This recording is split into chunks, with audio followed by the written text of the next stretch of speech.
Now, Bill Barr also speaks to this, and I want you to listen to Bill Barr. Much more measured tones that he's adopting recently. I mean, he's very calm and measured, and he admits that for much of our history, our laws have been explicitly discriminatory. But then I want you to hear this part of it. You know how many African Americans were killed by the police last year? 10. You know how many African Americans were killed by homicides last year? About 8,000. So 10 out of 8,000 were killed by the police. And oh, by the way, 6 of those 10 were actually actively attacking the police officers when they were killed. I mean, this is pretty important stuff. So to say that this is some kind of a Holocaust or that this is going on all over the country all the time, there's not even one per state. There's about 1 out of every 5 states has one person killed each year. And hey, a lot of these people were attacking the police. And, you know, what do they expect was going to happen? So let's listen to more from Bill Barr on Maria Bartiromo's show yesterday. The job of being a policeman in the United States these days is the toughest job in the United States. They're under a lot of pressure, and I was concerned even before these pressures that we were having difficulty maintaining the levels of police we need in our cities, retaining them.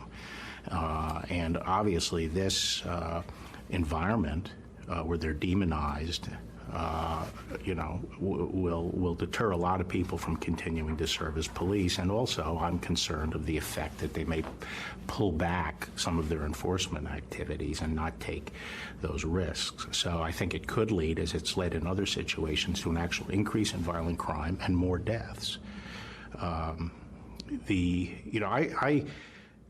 understand an event like Minneapolis and why it struck such a chord in the African-American community. There has been longstanding distrust of law enforcement, and that partly comes out of the fact that for much of our history, our laws were explicitly discriminatory.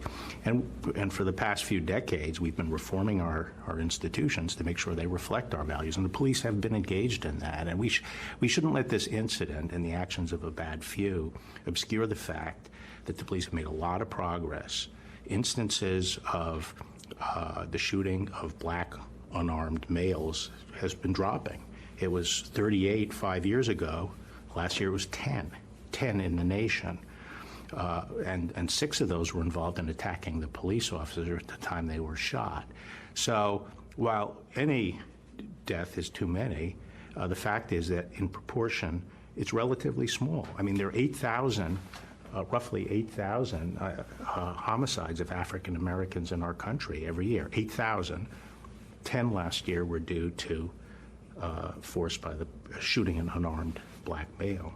So we have to keep that in perspective, and we also have to keep in perspective that the police forces are much more diverse. The leadership of the police is much more diverse. They are committed to reform. Community policing has been taking hold around the country. And that reform has to continue. And what we have to do is bring out of these episodes, Minneapolis, something that's good, and that is it'll galvanize the public will to continue that process of reform. But it has to be fair reform to the police.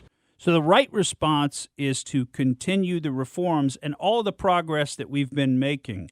Police killings of black people are way down in this country. Even from just 5 years ago, it's about a quarter of the number. But it's a small number no matter what, particularly when considered in light of other homicides. And then if you really want to be controversial, add abortion to that. Add the number of black babies that are killed by abortion to that total. When Planned Parenthood offices are located in predominantly black and minority neighborhoods for exactly that purpose, for purposes of eugenics. And we've covered that on this show. You can look that up. Planned Parenthood is about keeping there from being too many black babies in this world who are not supported economically. That was their reasoning from the beginning. That's what Margaret Sanger went around and preached to groups, including members of the KKK. So you want to talk about racism and you want to talk about systemic racism, look at Planned Parenthood. That is systemic racism right there.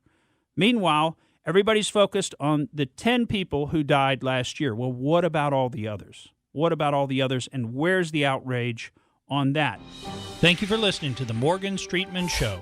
We hope you enjoyed what you heard, and if you did, please click like and subscribe to help us out.